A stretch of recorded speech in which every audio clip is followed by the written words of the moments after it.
A few months ago, we brought you a series on leveling up to ring in the new year. And since we are now halfway through this year, we thought it might be time for a refresh, a look at how to get unstuck.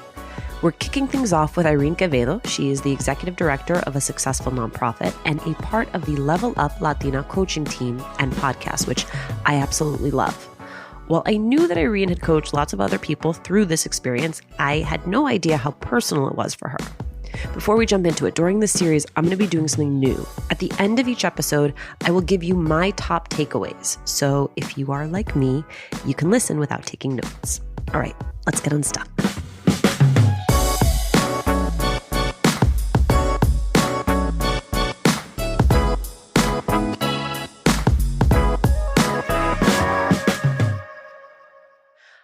Irene, how fun. Now I get to be on the other side of this with you. I'm so excited to be here. It's always a joy to talk to you. Irene, I'm using the word stuck because stuck is the way that many times in my life I've come to an impasse where I have felt that I just didn't know where to go next, or I was sort of fine doing what I was doing, but it didn't feel like enough. So I think there are lots of different words that people can use for what I'm describing as feeling stuck. How often is that feeling what you hear from your clients? All the time. Stuck is our magic word too, honestly. It's literally everybody's go-to. They're just stuck in different things, obviously. So I'm stuck in this relationship. I'm stuck in this job. I'm stuck at this point in my life where I should be doing more. I'm stuck with my health. The word stuck to me strikes me as something so simple. Just get unstuck, right? But it isn't that simple. It's like one of the hardest things when you're just in this zone. And it's like a great joy to get to the bottom of what you're really feeling and how to get out of that. As you said, there are all different types of stuck. I've been stuck in a relationship. I have been stuck in a job. I've been stuck in unhealthy patterns. What is the form of stuck you hear the most frequently? Career. I hear that a ton. You know, we're trying to level up our expectations. I'm in this great career, but it's what my parents want or expect me to be doing. And there's a lot of loyalty that can be seen as a good thing, but you're stuck in a job where you're not happy, but it's what your mom, grandma, daddy, everybody wants you to do. It's the right thing to do. And I have a ton of examples of this with clients and with me personally, because I'm the youngest of 6, first in my family to go to college. Huge tug of war there because they didn't understand all the things I wanted to do. They thought I was just fine where I was. Why do you want more? When I was, 6, 7 years into a career that I actually really loved, this was about 4 years ago. I loved my career. I liked my job. What were you doing? I was the CEO of a nonprofit, and I was very entry level at this nonprofit. So to have grown up to become the CEO was huge for me. Just to get there, to not look like anyone else, to be the youngest CEO, to be the first Latina.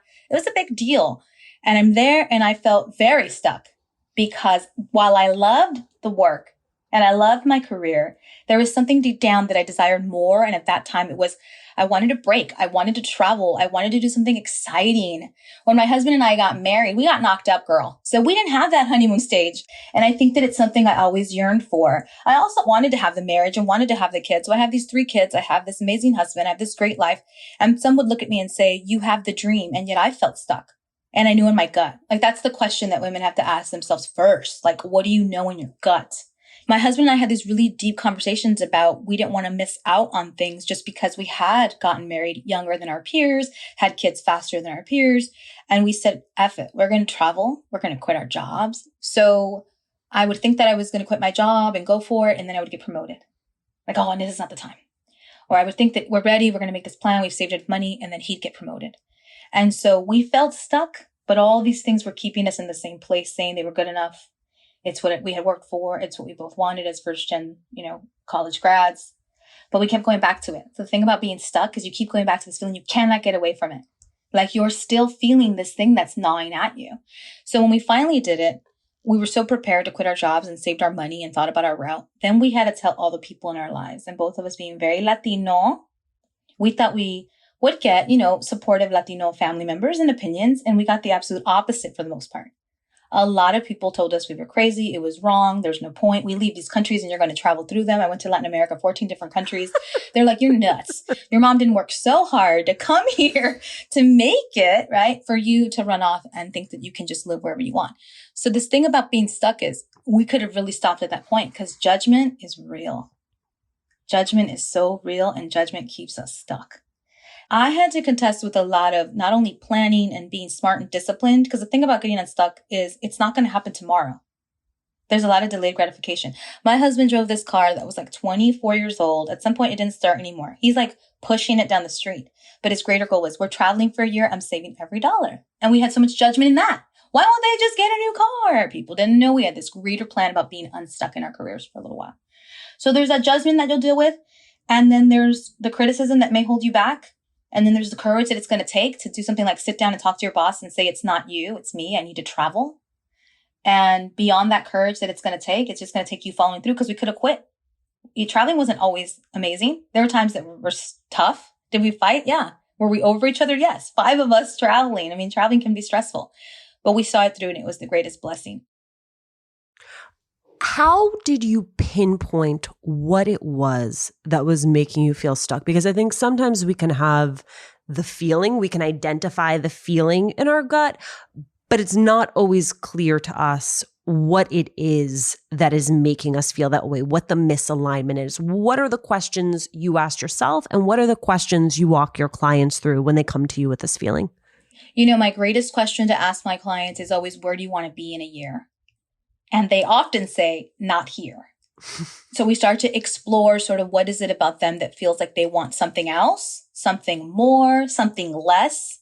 You know, it's okay I don't want all this. I've suddenly worked for all of this and now I feel stuck in this high power, high intensity career. So we go through a lot of that processing. What do you really want? Where do you really want to be? And is it really what you want? Is it for somebody else? Is it to keep up with someone else's needs or desires? Why? So we ask a lot of why. For me personally, what's your energy? What's changing your energy? Because some folks, I think it's very obvious when maybe they're feeling stuck because something dramatic maybe happens. I don't necessarily get depressed or sad, but my energy changes and energy is everything. And I know when my energy's off, I'm feeling stuck in my health goals, you know, in my life goals, because I am just this different person. So I want people to challenge that. Are you who you want to be? And sometimes the answer is no, because you are stuck. So we process a lot of feelings that are hard to pinpoint. Because like you said, you just have this gut, this feeling, but what is it? Is it that I'm stuck? Because in some situations, as a CEO of a great organization, I've had staff that tell me that they're stuck, but a lot of times I feel, are they really, or they just don't want to go there? Sometimes it's an excuse to say you're stuck, to get to the next level. Oh, I'm so loyal, or I really got to be here. I'm doing a great job. It's not like that traditional stuck career-wise. You know, I've seen a lot of people where I'm like, go take the plunge. What are you afraid of? I think you're stuck and you're not saying it. You're saying, I'm so loyal. I'll do just fine. This is enough for me. I've told my staff that I love and I want to keep. I see it in them, Alicia. I see they are stuck for all the wrong reasons because it's safe and comfortable. And I have to kind of push them out the door. I think there are lots of ways that resistance can manifest. And I want to admit that I'm recently coming off a period of feeling stuck. And I knew in my heart that what I needed to do was to create more space for myself, to commit to some projects that were not going to pay me immediately. Mm-hmm. And so in that way, for me, hard to prioritize because it always feels like the thing that I am getting my paycheck for is the thing I need to do first. And for some people, I think being stuck is like, I don't know that these dreams I have are possible. I don't know that leveling up, that dreaming is really for me. For some people like myself, the resistance comes in the form of incredible minutia. Like, well, the babysitter only comes from 9 to noon, and I just don't think she can come from 8 to 9. And so, well, I guess I'll put all my dreams on hold because I don't want to have a conversation with the babysitter about whether or not she can extend her hours an hour. Like that, for me, it is whatever is in some ways the most quotidian of the challenges that show up as my greatest resistance. That's why I love coaching. Because we're going to see through that bullshit, if I may say that word. If I may not, then I can say something else. We're going to see through that. And we're going to push you. I love that. And it doesn't have to be coaching, any kind of accountability coach. For me, when it comes to working out, that's when I'm going to get stuck in the minutia. I'm going to find every which thing to freaking reorganize. All my sports bras are dirty. Yeah. I would love to be in peak physical condition, but. Yes, but it is what it is. I don't wash my sports bras on purpose. No, the truth is with working out, I need a freaking accountability partner like there's no tomorrow. What's always served me is to think like life is short. It's the cheesiest thing. But I've always moved with urgency. And that's why I have these like mini retirements. I'm going to travel for a month in the summer with the kids because I know life is short. And then it gets me to focus on the bigger picture and not the minutia.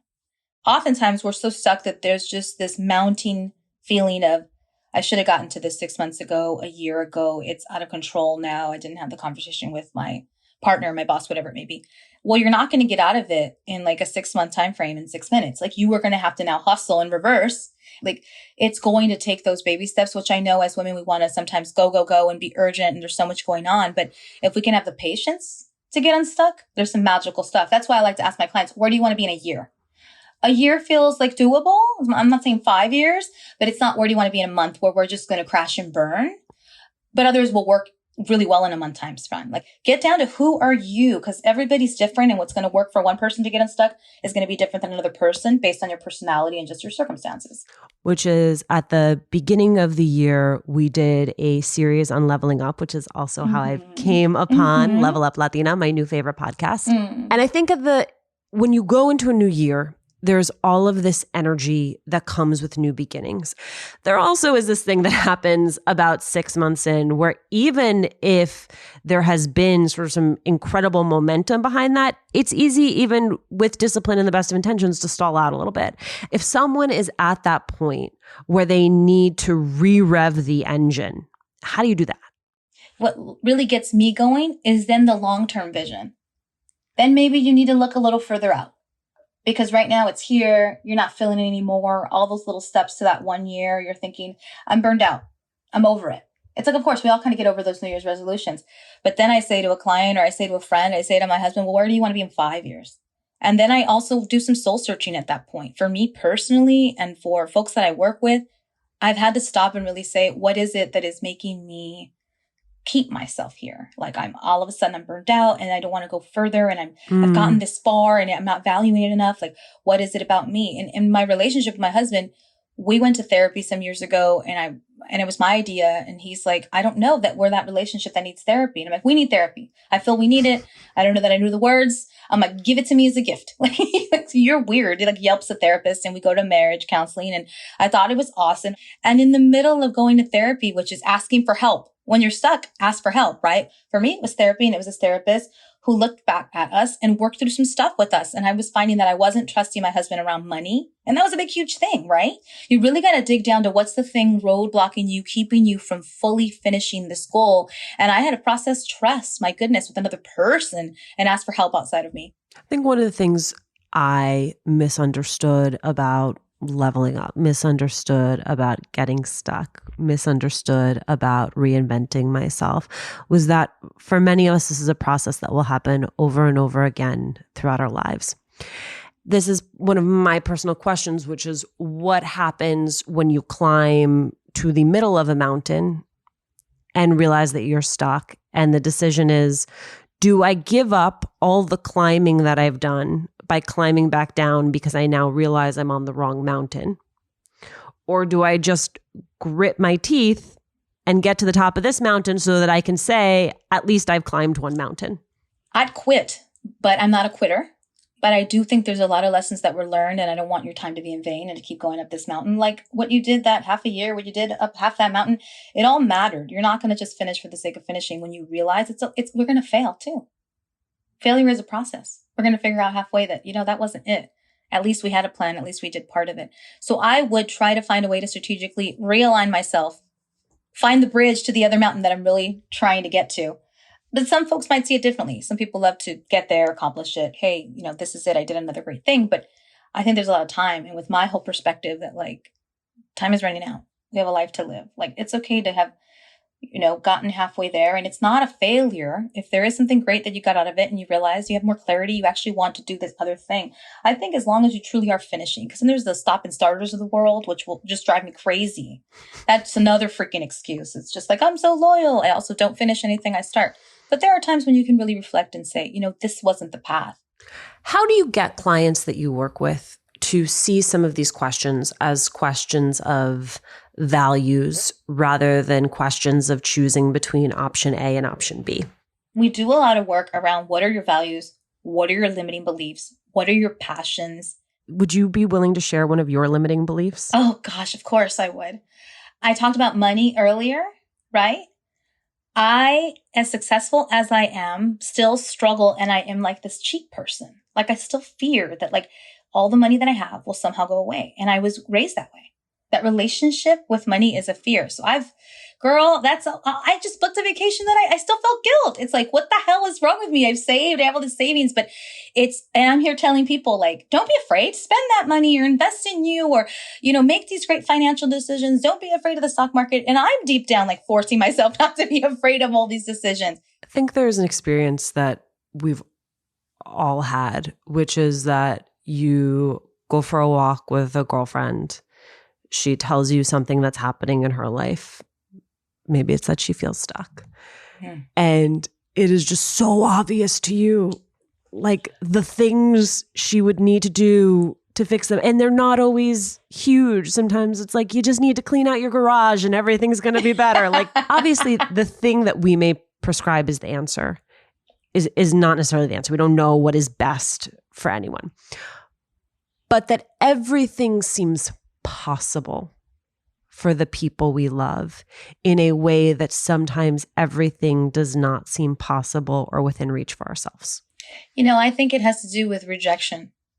And it's a weird answer maybe, but, we don't have to take the rejection from them taking the plunge, right? We don't have to feel the fear from them putting themselves out there. So I see this greatness for everybody that I love, and I see them complaining and they want to maybe just great people that I've worked with, change jobs or break up with that guy or whatever it is. And you say, girl, do it. And and you got this and you're going to be fine. And there's plenty of fish in the sea. And at the end of the day, that person has to go home and feel all their insecurities and all their fears around starting over, around being the new girl in the office, about dating again, about whatever it is. But I like to come from a place of sharing with people the rejection I have felt and the failure I have had. And I see you and I hear you. And that's how it manifested in my life. And it was scary. And I did these things and then I did these things wrong and a whole bunch of things right, maybe, but a lot wrong. And try to see them where they are, where they may not be admitting to their deepest insecurities and fears around being stuck. So I just talk about mine. So once someone has done the soul searching and you think you're circling around clarity about what it is that is making you feel stuck. In my case, the most recent episode of it was simply not feeling that I had the time and the space to pursue some of my more creative endeavors. Then what? Then that's when you don't quit. Then that's when you keep going. And you have to set yourself up to have these small steps towards that goal. Everyone, I think, has enough, energy and enough excitement and enthusiasm and that newness to start. And then we are all going to naturally get to the place. We have to give ourselves grace where we want to quit, where we want to say, that's it.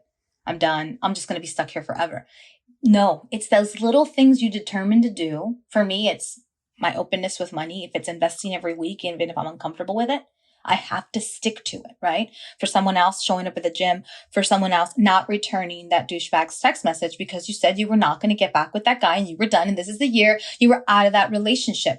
When we are gnawing back at that sabotage to stay stuck, whether we realize it or not, whether it's conscious or not, it's like just stick to the little things. And that is the promised land to me. It's always been the promised land to me.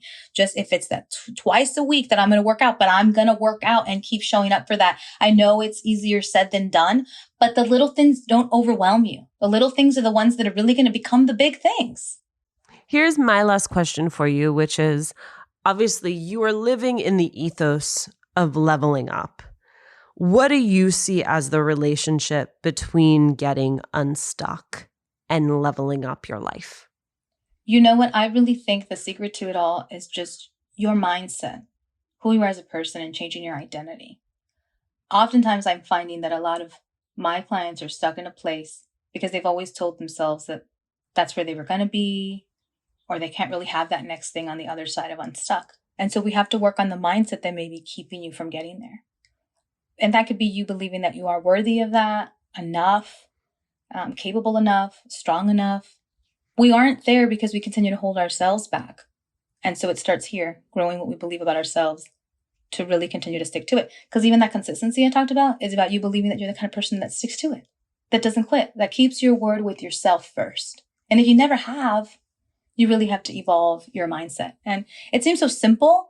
And yet that's where a lot of my clients have a lot of breakthroughs. And over the course of a year, they've changed what they think is possible, what they think about themselves, and the narrative they tell themselves that is keeping them stuck. So in order to level up, it's like, what am I really believing? What can I believe better about myself and about my limits to actually change my habits and my everyday actions? Here are some of my takeaways from my conversation with Irene.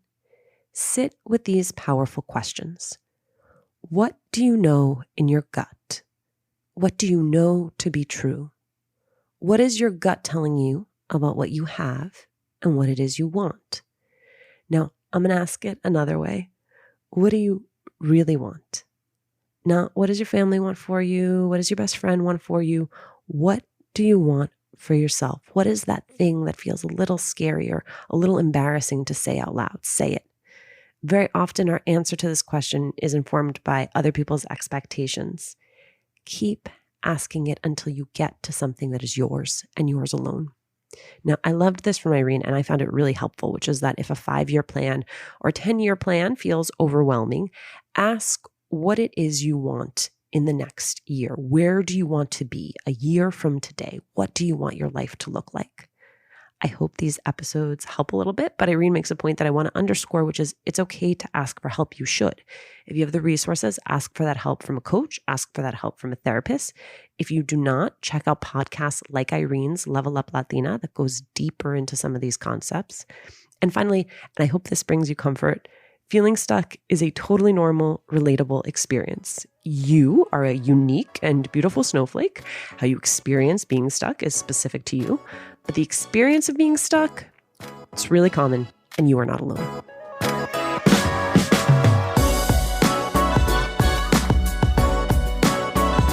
Thanks for listening.